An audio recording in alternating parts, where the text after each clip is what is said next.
the end of Kukai the Saint! With the third strike, Rekka awakened Kukai's Madogu Oni.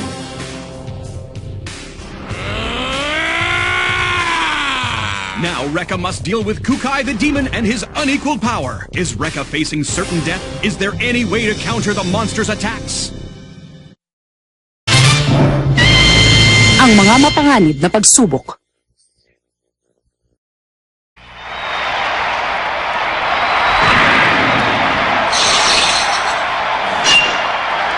Para Rekka! Rekka!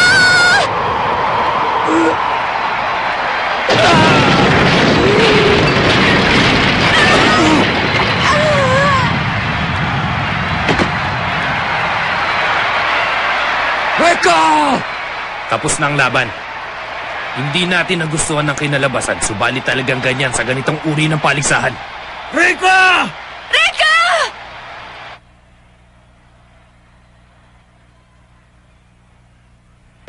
Talaga bang natalo na ang pangkat ng Hokage?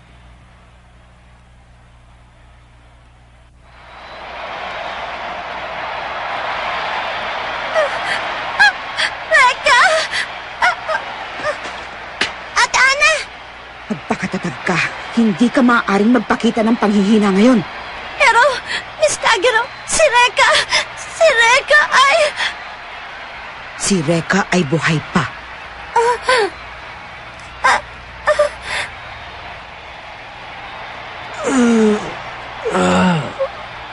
Buhay pa siya!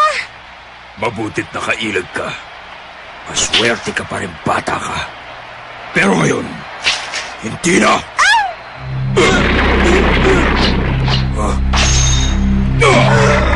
Mabilis din siya.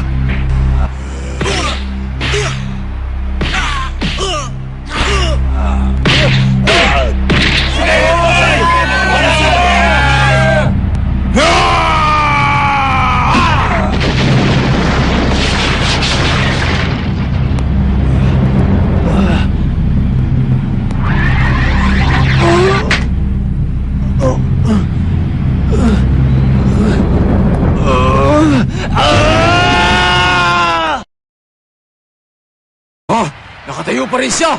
Pagkatapos ng bugbog na tinanggap niya kay Master Kukai, nakayanan pa rin niyang tumayo!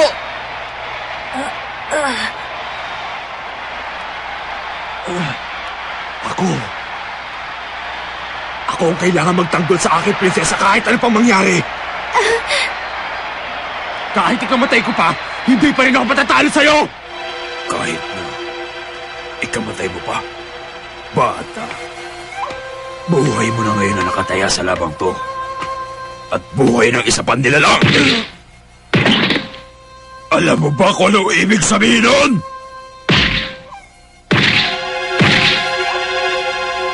Anong halaga sa'yo ng buhay? Ano sa'yo ang kamatayan? Kapag nakataya ang buhay mo para sa isang nilalang, hindi ka maaaring makipaglaro kay kamatayan. Hindi mo siya maaaring bigyan ng pagkakataong makalaban! Hindi mo pa nararanasan makipaglaban para sa iyong buhay. Kaya ka naging pangahas sa simula ng labang to. Rekka! Sa pag-ikot ng buhay at kamatayan, patuloy ang pakikipaglaban ng isang nilalang sa kanyang kapwa. Magkatulad man ang kanilang paniniwala, isa pa rin sa kanila nawawala. Tulad natin, ibinigay mo sa akin ang pagkakataong ito. Hindi mo man lang naisip ang magiging bunga ng ginawa mo. Sa labang ito, hindi mo maaring gawin palagi ang tama. Dahil buhay mo na at prinsipyo nakataya, tanggapin mo na ang labang ganito hindi kailanman magkakaroon ng masayang wakas. Ama ko! Huwag kang mag-alala, Maita. Ipinagtanggol ko lamang ang ating angkan. Palalayaan din nila ako. Ano nangyari? Saicho! Patawarin niyo po ako. Hindi ko na ipagtanggol ang lugar na to nang mawala kayo. Ang ating mga mag-aaral ay sumama na sa sindikato at naging mga paupahang kriminal. Sinubukan ni Sarge na pigilan sila pero... Kung magpapatuloy kasi yung pagiging pilantropo, hindi ka mananalo sa paliksahang to. Kailangan kumilos na tayo bago pa mapahamak si Reka. Paano kung... Sadya ba ang pagtanggap ni Master sa ikatlong tira? Tama ka. Ganun nga ang nangyari. May kutob akong gagawin niya ngayon.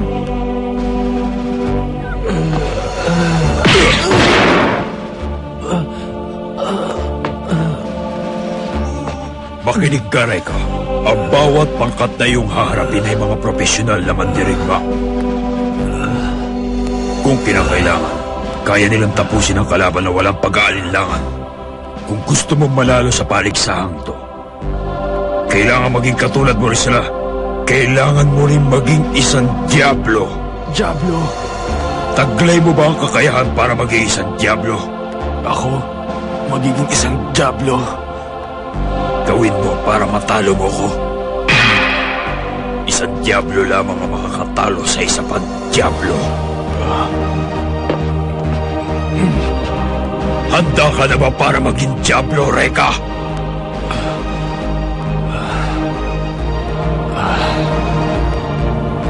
Gamitin mo si Saiha. Teka, ano bang ibig niya sabihin? May palagay akong kaya mo pang tawagin ang iyong dragon kahit isang beses na lang para manalo. Kailangan mo akong tapusin ng iyong nagliliyab na apoy at si Saiha ang maaaring gumawa nito. Kaya niya akong pugutan na walang hirap.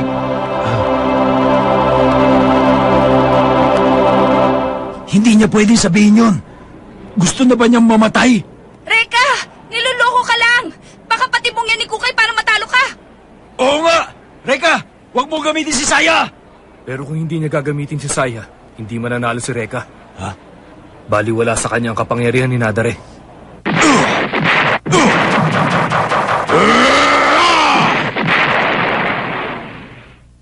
Oo nga! Tama ka doon, Dylan! Eh ano ngayon ang gagawin niya? Tama si Ira. Anong ngayon ang gagawin mo, Reka? Wala ka nang magagawa pa. Master, Bilisan mo ng pagtapos sa akin o baka naman takot kang maging isang Diablo. Sabihin mo lang kung gusto mo lang sumuko para kahit paano naman ay buhay kang uuwi sa iyong tahanan. Ang dami pang sinasabi. Basta ang alam ko, nandito ako para protektahan ang aking prinsesa. At gagawin ko yun kahit buhay ko pa ang kapalit. Tatapusin na kita kung yan ang gusto mong mangyari. Nakalimutan kong sabihin sa'yo na meron pala akong anak na babae. At kapag nawala ako, mauulila na siya ng lubusan. Ha? Ganun ba? Oh! Ang bawat isa nila lang ay may minamahal sa buhay. Hindi ka magiging Diablo kung pahalagaan mo ang bawat isa sa kanila. Master, wag po! Ano ba talagang gusto mangyari ni Master Kukay? Hoy, Reka! Gawin mo na lang pelikula ang buhay mo kung gusto mo maiyak kami! Kahit ano pang sabihin nyo, totoong sinasabi niya. Gawin mo ang nararapat, Reka. Ipinapangako ko sa'yo na hindi nila makukuha si Ana. Sayang lang. Kulang ka pa nga sa karanasan. Para maging isang tunay na Diablo, ang pagkakamali mo lang ay isa kang pagkuha na sumali sa paligsahan ng mga profesional na mandirigma. Dahil sa pagkakamaling yan, kailangan ka ngayon maparusahan. Tatapusin kita at pagkatapos, isusunod ko ang prinsesa mo.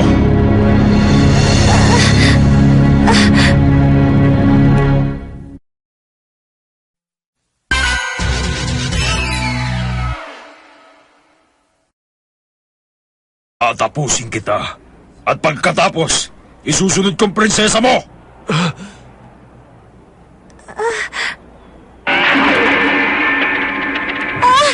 Pati rin ako! Ano ka ba? Pati si Ana ang dinadamay mo!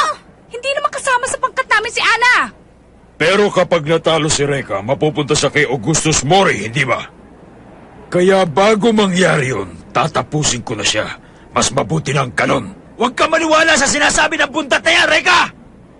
Ayaw mo pa nun? Sabay kayo mamamatay. Dapat nga'y magpasalamat ka sa akin, Reka Hanabishi. Hindi. Ang prinsesa ko. Ang prinsesa ko! Lumayo kayo sa kanya!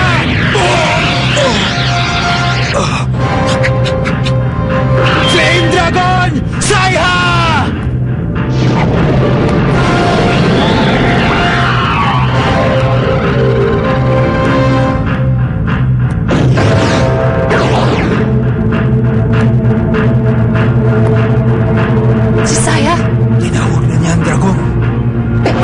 pakialam kahit ano pang mangyari sa akin.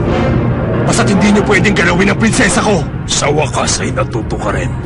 Ngayon ay mas masisiyan ako sa pagtapos sa'yo. Ikaw na ang bahala sa aking anak na si Maita Saicho.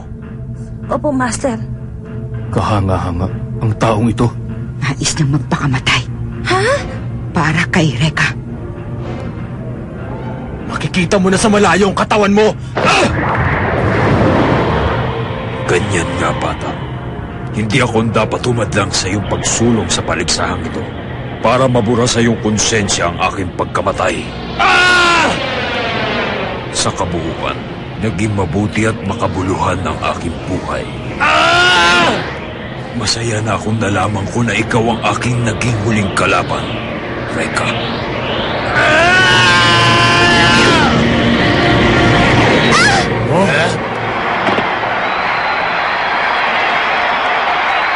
Ni hindi man lang niya ito iniwasan. Napakabilis ng mga pangyayari. Master! Master Kukay!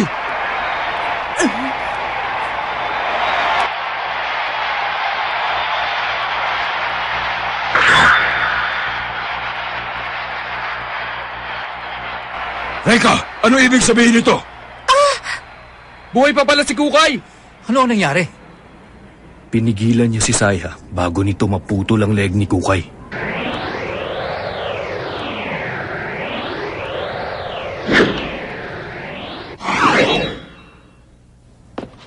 Kukay, bakit hindi mo iniwasan yung huling tira ko sa'yo? At saka hindi lang yan, ha?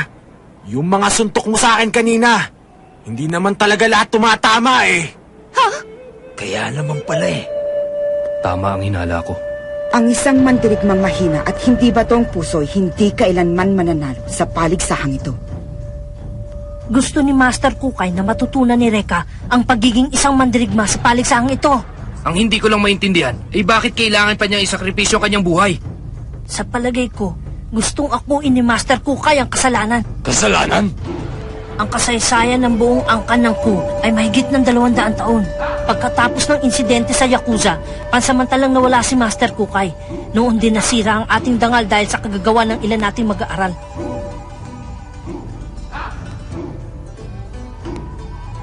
Upang maibalik ang ating dangal, sumali tayo sa paligsahang ito. Subalit natalo naman tayo ng 3 ulit. Ngayon ang buong pangkat ng Ku ay wala na. Bilang pinuno ng ating angkan, nakapatong sa kanyang balikat ang tungkuling maiangat muli ang ating dangal kahit na ibuwis pa niya ang kanyang buhay. Nakikiusap ako sa iyo, Reka! Huwag mo na kaming kutsain! Gawin mong marangal ang kanyang katapusan! Hinihiling ko lang na ialay mo ang iyong pagkapanalo sa aming guro at pinunong si Master Kukay! Hindi ko yata gusto yan. Hindi ko gusto yun. Sabi nang hindi ko gusto yun eh. Isa akong ninja. Ang pwede lang mag-utos sa akin ay ang aking prinsesa. Kung hindi mo ako kayang tapusin, ako ang tatapos sa'yo. Yon! Hindi ko rin gusto yon. Reka, ano ka ba? Nasisiraan ka na ba ng bait? Alam mo bang sinasabi mo? Huwag ka masyadong mainit, Dylan. Alam ko kung anong ginagawa ko. Kukay, may nakalimutan kang isang mahalagang bagay. Hindi isang Diablo ang tumalo sa Diablo. Si Pedro Penduko. Ano bang sagot yun? Siguro pinalaki siya sa mga kwento ni Lola Basyang. Pero kung iisipin nyo, tama ang lahat ng sinabi sa atin ni Reka. Si Pedro Penduko nga ang nakatalo nun sa Diablo. Anong sabi mo? Bumalik ka na lang sa grade 1! At sa tingin mo, ikaw ngayon si Pedro Penduko? O ba? Kung magiging masaya ang lahat, edi sige, ako na nga si Pedro Penduko. Pero hindi ka pwede maging sirena, ha? Isang laban na maaaring maging masaya ang lahat? Mapagbigay. Bakit kailangan mo maging mapagbigay? Hindi ka na kailanman mananalo sa paligsahang ito. Sinisiguro ko yan. Ipapakita ko ang aking awa. Mabilis kong tuturugin ang iyong buhay gamit ang aking kamo! Seryoso na kayo si Master Kukay! Talagang tatapusin ka na niya ngayon, Reka! Ano? Nag-aanda siya para sa final succession technique, ang Kushi Chikosatsu. Inaatake nito ang bawat pulso ng ating katawan at mabilis na nawawala ng buhay ang kalaban.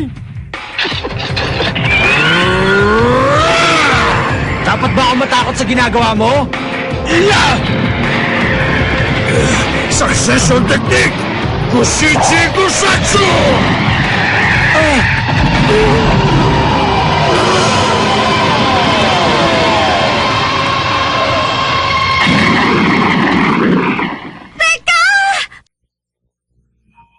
Hindi ko maigalaw ang buong katawan. Ano bang nangyayari? Patay na ba ako? Hindi ko na maililigtas ang aking prinsesa. Pero pinili mo ang makipaglaban, hindi ba? Sino nagsabi nun? Nais kong masaksihan kung paano mo paliligayahin ang lahat ng tao habang nakikipaglaban. Subalit kung sumusuko ka na, ay kalilimutan na rin kita. Sayang lamang. Naisip ko pa namang tulungan ka at bigyang katuparan ang iyong kahilingan. Sandali. Alam mo ba talaga kung paano aatake at kung kailan? Nalalaman ko kung paano ka makipaglaban dahil nananaanak ko sa iyong kalooban. Nababasa ko ang iyong isipan. Sino ka ba sa kanila? Isa sa 8 dragon. Ako si Homura. Homura? Relax ka lang, Homura. Mahirap na kung tatanggihan ko ang inaalok mong tulong sa akin. Kaya tinatanggap ko na.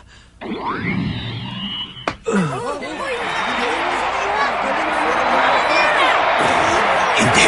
Nakatayo pa rin siya sa lakas na ginawa kong pagtira. Nakatayo pa rin siya! Ang alam ko, napuruhan na siya! Ano ka ngayon, Homura? Sa pagkakataong ito, hindi pa rin ako susuko. Isa kang mandirigma na nais kong maging kakampi. Mula ngayon, maaari mo na akong tawagin kahit na kailan mo kailangan. Sisiguraduhin ko lang yung katapusan. Pag tinamaan muli si Reka, sigurado akong tapos na siya. Ngayon na! Ryunel, Third Dragon! Homura! Ibang klase na yan! Bagong dragon ang lumabas! Nagawa niyang tawagin ang kanyang 3 dragon.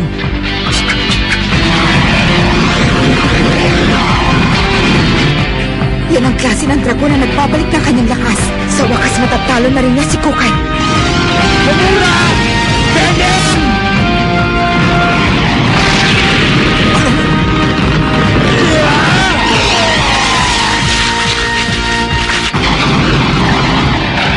Hindi ako makapaniwala na nagawa niya yun. Master! Ha? May natitira pa siyang ganong klaseng kapangyarihan?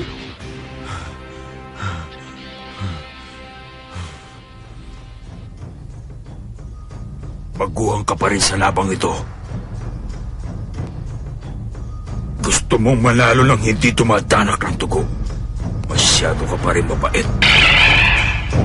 Pero sa pagkakataon to, alam kong talo na ako. Master! Ang nanalo!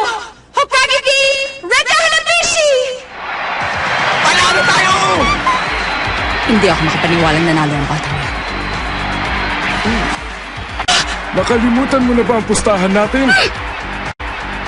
Aray ko, ang sakit ng buong katawan ko. Kuya Reka! Ang galing mo! May panalo mo ang laban!